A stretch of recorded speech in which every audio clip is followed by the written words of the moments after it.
Valley New Media Soapbox Show. This is our second edition.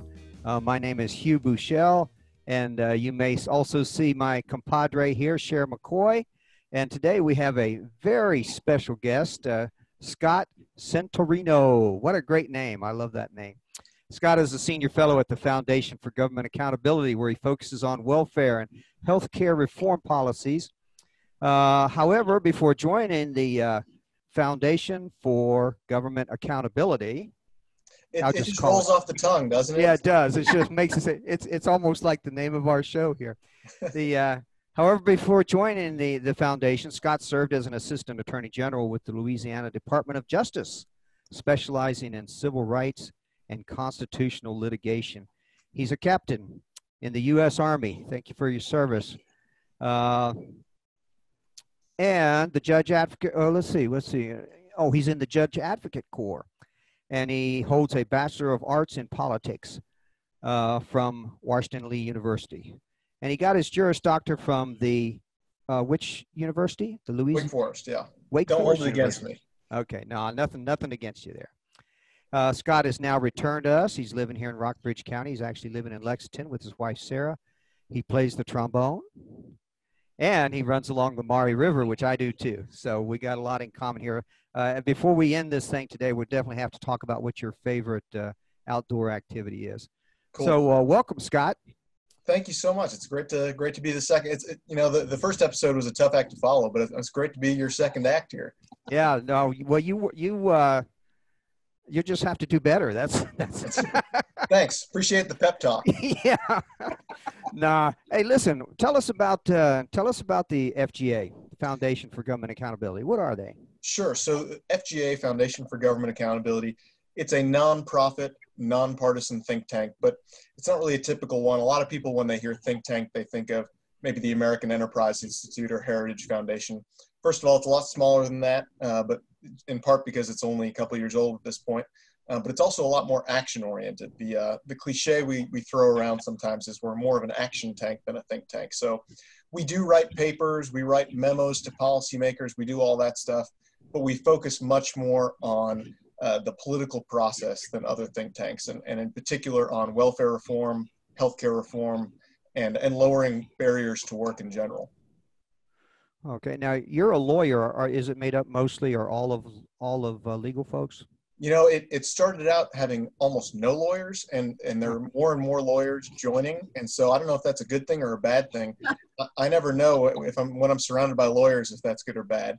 I tend to think it's bad. You're doing something wrong if you've got lawyers all around you. But no, what we found was, or I should say, some of like Taryn Bragdon, who's the founder and chairman.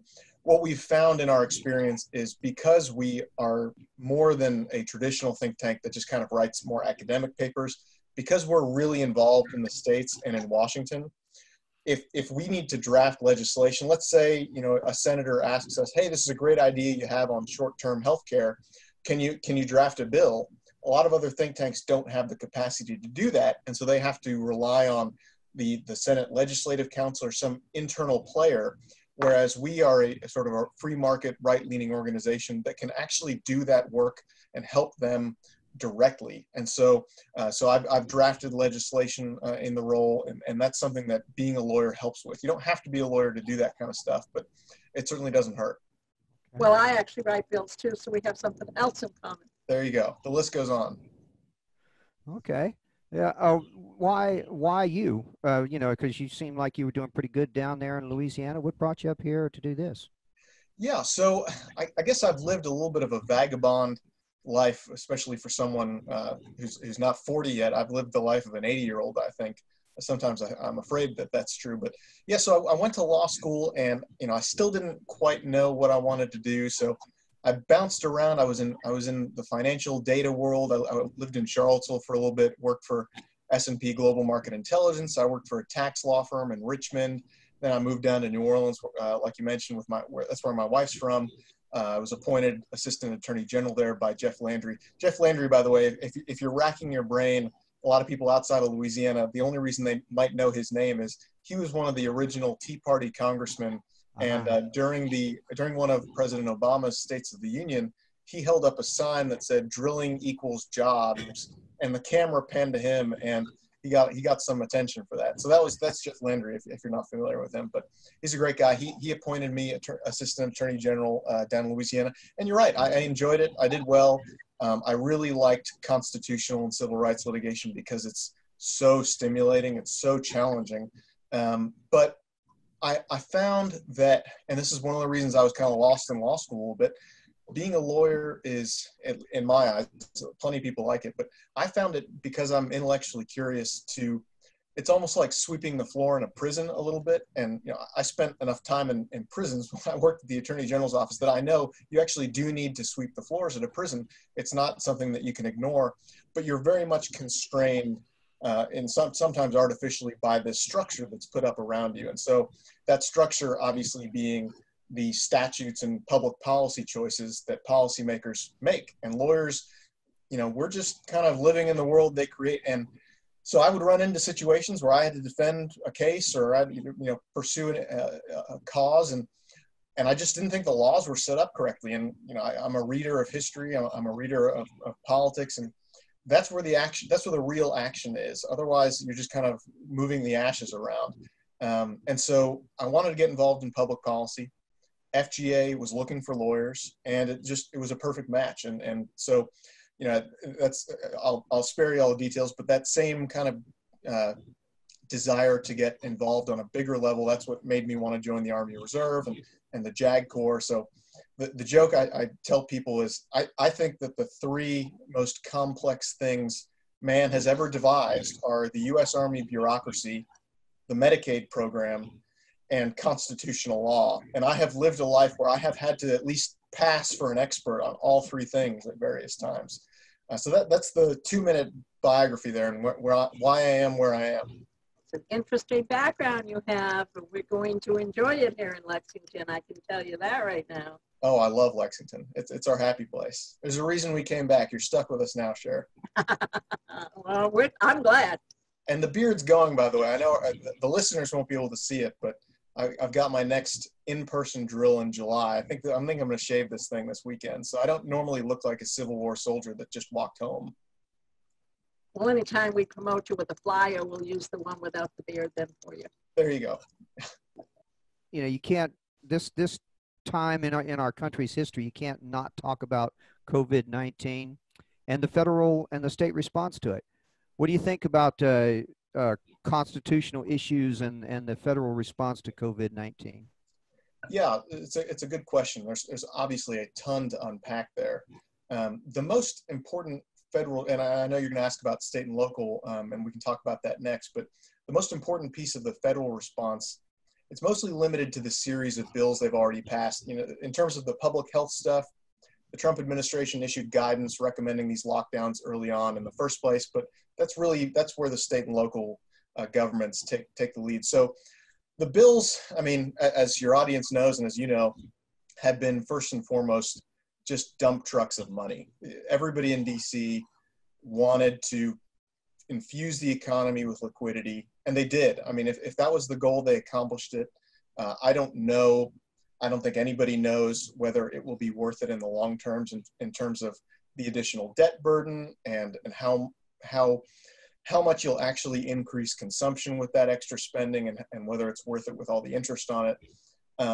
And I think people, especially people on the right who are generally against bailouts, and rightfully so, I think they should have a nuanced view of these bills, because on the one hand, I do think that this is a different situation from TARP and the Great Recession. I do think that there's a much, much more justified reason to infuse the money to infuse the economy with public money right now, because this is not the result of private actors making bad decisions. This is just a good old-fashioned public health crisis. It's something we've dealt with for as long as there's been civilization. And so I do think there's a role for a pretty massive public expenditure. But I will say, for anybody concerned with bailouts, I think you can find plenty of examples in these bills that Congress has passed, and be upset with just about everybody in DC for some of the details here.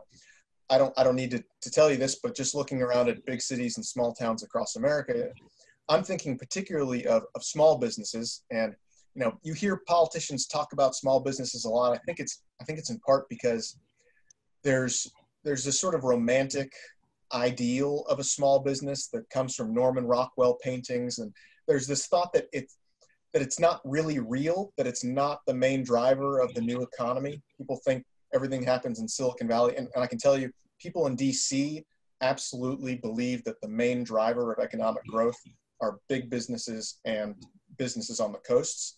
But the data, if you could ever get the Small Business Administration to pick up the phone, they would tell you that a majority of new jobs in America are created by small businesses.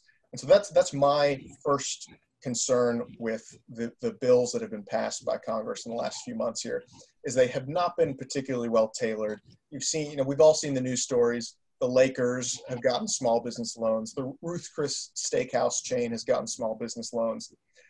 It's money that's being thrown away that really should be with small businesses. And the last numbers I saw, I saw a recent study that said that of the millions of small businesses that were forced to shut down since March, 2% will close for good. And 2% obviously doesn't sound like a lot, but that's more than 100,000 small businesses closing permanently, just destroyed by government decisions. And again, I'm not necessarily saying that those decisions were wrong, but it's just important to keep in mind in the broader discussion of whether the response was sufficient and what we can do next. Yeah, I like the idea of giving a certain amount of money to the people. I figured that was just a tax refund. Yeah. But all the other things are, of course, always up for question. And I just read in the paper just a little while ago that one of the big theater owners, and I can't remember, was it AMC Theater, say they may not ever reopen. Yeah. That's going to be sad. I love going to the movies. That's affected me more than I thought it would in this lockdown. I didn't realize that I really enjoyed going to the movie theater, and I didn't go all that often, but I found I really do miss that. Yeah, there's a lot of them that aren't going to come back, and they can't. And particularly the ones that haven't been in business as long as some of the other ones have. But even the long-term ones, it just depends on their location and that. Certainly those that not only had problems with COVID, but then if they were attacked by all of those who are creating harm over supposedly the killing of Floyd. I just don't know if some of them will come back. We have people that are trying to help with money, but there's small amounts trying to give to quite a few people, and if they're that far under, they're not going to be able to make it, and people are going to be evicted in New York because of any of those apartments or places that are being rented. If they have a mortgage, they can only give you a couple of months, and then you're going to be underwater where you're going to be on the street anyway, because they'll either foreclose or you can never make the money up. So there's going to be a lot of damage. I don't know whether I agree with taking 10 years to recover from it. It just depends on maybe who wins the election in November. Yeah. Go ahead, Scott. Were you getting ready to say something? No, I was just going to say, like Cher said, sometimes who's sitting in the big chairs matters. Yeah. These are a lot of. I think a lot of people in the general public kind of think of the government as some nebulous force that does the same thing no matter who's in charge. But who you send there does matter, even within a party. I've seen that on both sides of the aisle. What a policymaker is interested on a personal level really matters. If they care about an issue, they can move it. If they don't care about an issue, but they know that their base cares about it, they can say all the right things, but they won't move it 1 inch. So it really does matter the people you send. Yeah. Well, what about our good old state of Virginia here? Have they reacted? I know a lot of people. Don't get me started. I think that's the whole point of this. To get started. I've had some real issues with some of the mandates that have come down. But tell me, what do you think? What do you think of the state's response to the COVID-19? Yeah, so I'll give you the classic lawyer's response. I'm sorry in advance, but it depends is the short answer. And I'll also say that there's obviously a difference between is something legally allowed and should you do something? Those are two very different questions. A lot of times you can say yes to one, but you shouldn't do it anyway. Not everything legal should be done and not everything illegal shouldn't be done. It's just the way the world works. And so I think it really depends on the measure. In terms of, I'll put on my judge's hat and not take a side for a moment. Unlike the federal government, which is limited to its enumerated powers under the constitutions, states are, I'll say, better position, but again, I'm staying neutral right now. States are in a better position because they have general police powers. I'm sure you're familiar with this, but that's the legal term. States have police powers, and that's a broad category of powers, and it includes measures to protect public health. And so they're not nearly as limited in their response as the federal government is. And like I said, there's a legal question and a policy question. Just because something can be done doesn't mean it should be. So it really depends. You know, if you want, we can go into some of the smaller examples and really break them down on a constitutional or legal analysis. Maybe that's too wonky or boring for you, but no, they're not too. Cher, jump in here. What you got? Yeah, I'd like to. One of the things that I'd like to address that's come up the last couple of days, and that is with the president giving a warning to the states, which has been crystal clear. If you don't do something about all this that's going on, the looting and the destruction of property and all that, that he was going to get the military. Now, doesn't that come under the Insurrection Act of 1807? And wasn't that done in the 50s and 60s over segregation? Yeah, so it's a really great question, and I'll take off my FGA hat now and put on my Army JAG hat. Oh, good. Yes, a room full of hats over here. So I think it's a great question, but just for the sake of any listeners who might not be familiar, I'll give you a little bit of background here. And I'll start by saying I think it's helpful to go through the differences between the National Guard, the active duty, and the reserve. A lot of people aren't familiar with those lines, and they're pretty important for this. So you have active duty, and I'll stick to the Army here just because that's really the only people we're talking about, and it's easier that way. But you have the active duty military. That's the people you see on TV when they show clips of who's in Afghanistan. That's what you think of when you think of people at Fort Bragg, at some of the bigger bases, Fort Belvoir. It's literally what it sounds, the active duty federalized U.S. Army, right? That's big Army. Right. And I know you all know this, but I'm just backing up here for a moment. And then you have people like me who are in the Army Reserve, and we augment that active duty Army. We are within the chain of command that goes all the way to President Trump, the commander-in-chief. And if we are activated, we go straight into the active duty Army. And then separate and apart from those two, you have the National Guard. The National Guard is very similar to the Reserve in that we're not full-time. We are called up for various training commitments, and then we can also be called up to augment other forces. But the National Guard, unless it's federalized, and that's a whole other issue, but the National Guard, for the most part, is not within the normal chain of command. The National Guard answers to the governor of the state. So right now, Governor Northam is the commander-in-chief of the Virginia National Guard. And actually, I'll digress here for a moment, but one of my pet peeves actually is that I think, and this is one of my half-baked ideas, but I think members of the National Guard, when they are serving inside the United States, if they don't wear different uniforms, which they don't, they all wear the same uniform. It even says U.S. Army, even though they're National Guard. I think they should at least have different sleeve patches. Instead of a U.S. flag, they should have the state flag, just because you can't tell the difference between a guardsman and a federalized troop standing in front of you. There's nothing on the uniform that indicates otherwise. And I think that's, I won't go into every detail, but I think that's a holdover because we've activated so many guardsmen to deploy with the active military overseas in the last 20 years. It's kind of a holdover from that. We didn't want the guardsmen to feel different, but I think in times like this, relative peace times, I think it's actually very important for the public to see the difference between the National Guard and the active duty military for that reason. So sorry, with that out of the way, in terms of the differences between the National Guard and the active force, you're right, Cher, that this does implicate posse comitatus and the Insurrection Act. So posse comitatus generally comes from a statute.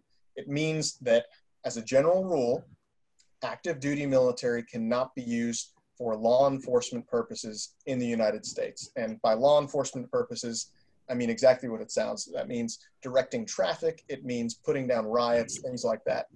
And that obviously comes with a long, long history in the United States. I mean, you look at the history of the American Revolution, a lot of that, not the only thing, obviously, but one of the drivers of that conflict was resisting British troops being used domestically. And then if you look at the Bill of Rights, you got the First Amendment, freedom of speech and religion, Second Amendment, right to bear arms, and then number 3, right after that, is you cannot quarter troops without permission of the property owner during peacetime. That's how important this issue was for the founders. So it's a great question, and it's really important we get this right, because this is a very long tradition of the United States to not get this wrong. It's really important. So that's the general rule. Active duty military can't be used for law enforcement. But like you said, Cher, there are some exceptions. It's not that it can't ever be done. And if President Trump did it here, I'd say he would have a plausible case. Again, I'll put on my judge hat and not my lawyer hat and not take a side just for the sake of our discussion. But I would say he would have a plausible case. And that's why, I think Senator Cotton came out today with a statement urging that it be done. Smart people with both legal and military experience have come out for this. And smart people with military and legal experience have come out against this. This is a subject about which reasonable minds can disagree.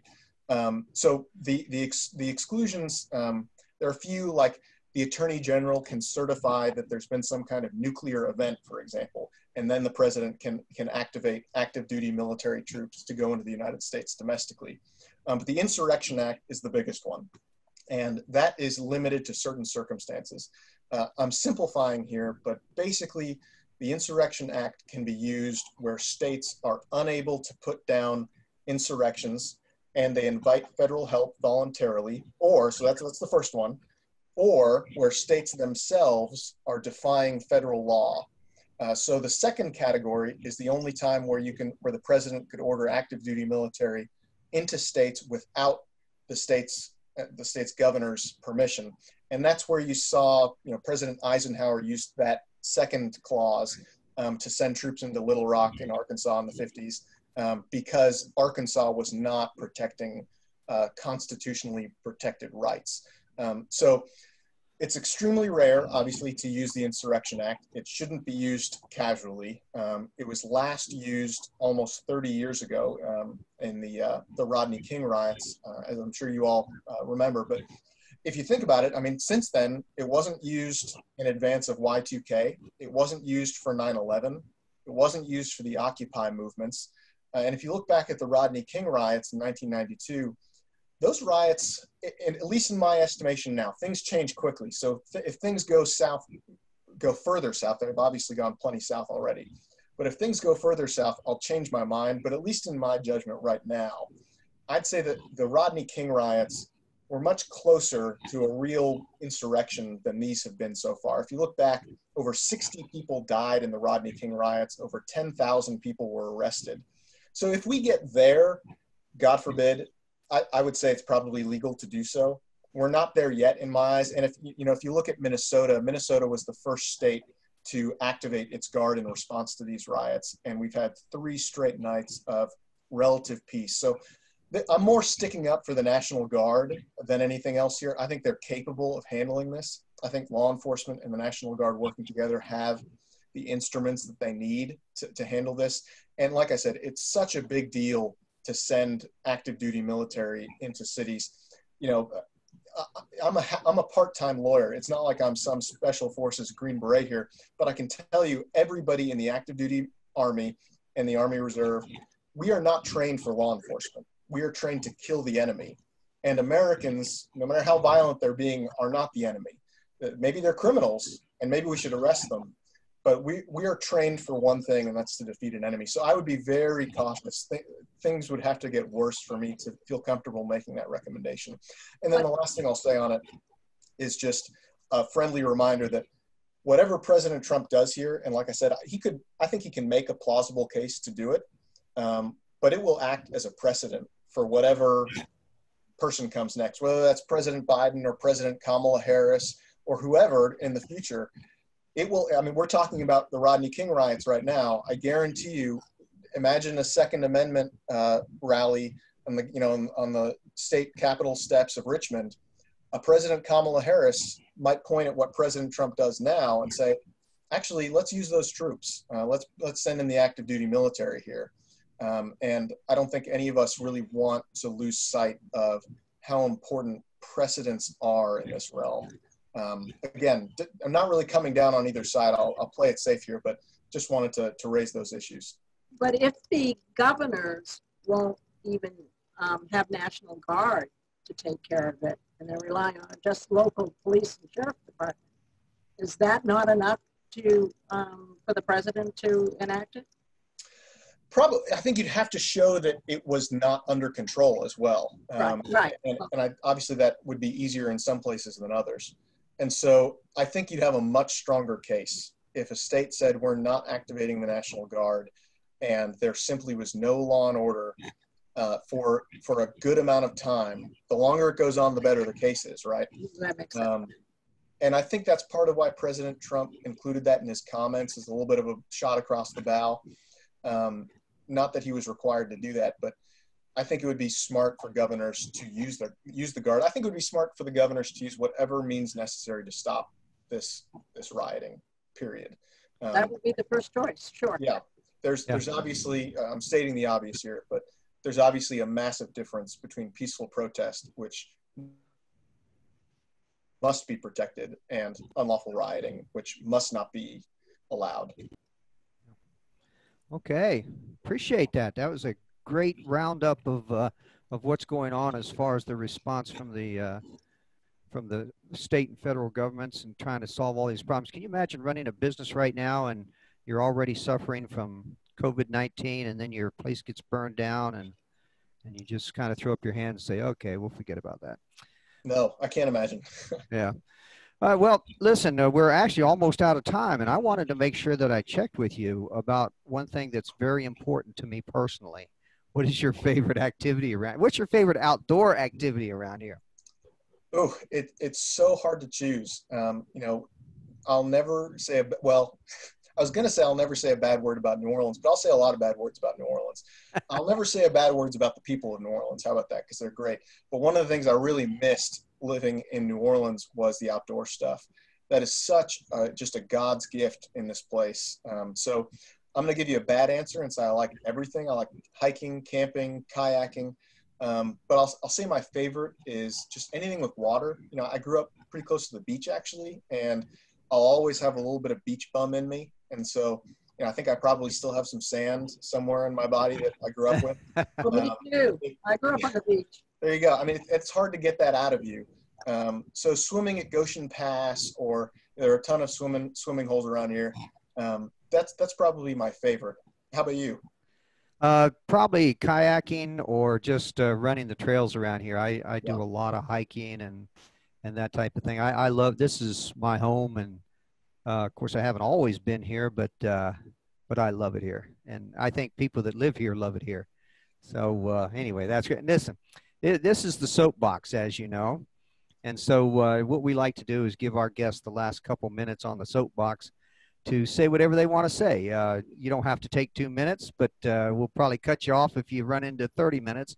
And but yeah, what would you like if you had to, assuming that somebody watches this this vlog at some point, what would you tell the people of Virginia and the surrounding area here that you just like to say?